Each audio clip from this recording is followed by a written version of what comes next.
أعوذ بالله من الشيطان الرجيم فأزلهما الشيطان عنها فأخرجهما مما كانا فيه وقلنا اهبطوا بعضكم لبعض عدو ولكم في الأرض مستقر ومتاع إلى حين অনন্তর শয়তান তাদের উভয়কে ওখান থেকে পদস্খলিত করেছিল।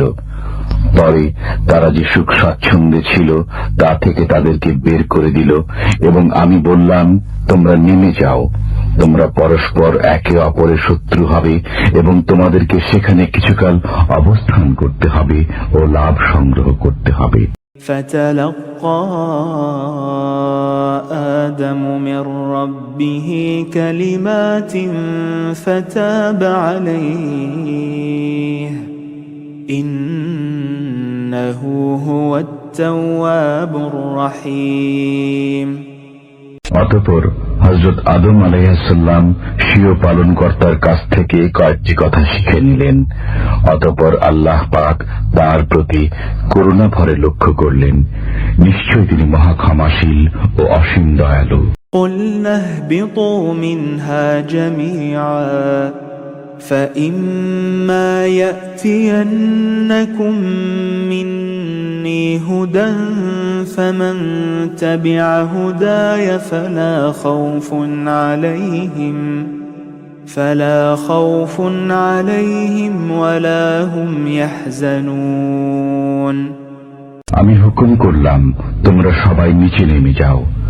অতঃপর যদি তোমাদের নিকট আমার পক্ষ থেকে কোনো হেদায়েত পৌঁছে, তবে যে ব্যক্তি আমার সে হেদায়েত অনুসারে চলবে তার উপর না কোনো ভয় আসবে, না কোনো কারণে তারা চিন্তাগ্রস্ত ও সন্তপ্ত হবে। والذين كفروا وكذبوا بآياتنا أولئك أصحاب النار هم فيها خالدون আর যে লোকটা অস্বীকার করবে এবং আমার নিদর্শনগুলোকে মিথ্যা প্রতিপন্ন করার প্রয়াস পাবে, তারাই হবে জাহান্নামবাসী, অনন্তকাল সেখানে থাকবে। يا بني إسرائيل اذكروا نعمتي التي أنعمت عليكم وأوفوا بعهدي أوف بعهدكم وإياي فارهبون হে বনী ইসরায়েলগণ, তোমরা স্মরণ করো আমার সে অনুগ্রহ যা আমি তোমাদের প্রতি করেছি এবং তোমরা পূরণ করো আমার সাথে কৃত প্রতিজ্ঞা, তাহলে আমি তোমাদেরকে প্রদত্ত প্রতিশ্রুতি পূরণ করব।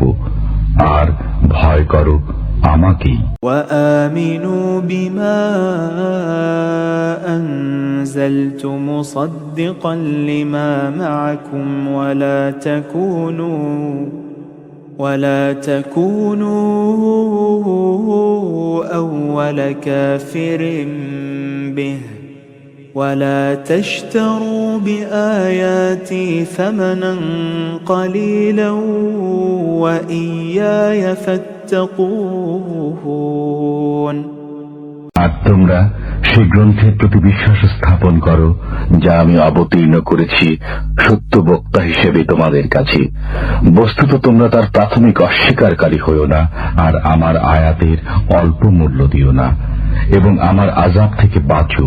ولا تلبسوا الحق بالباطل وتكتموا الحق وأنتم تعلمون তোমরা সত্যকে মিথ্যার সাথে মিশিয়ে দিও না এবং জানা সত্ত্বেও সত্যকে তোমরা গোপন করো না।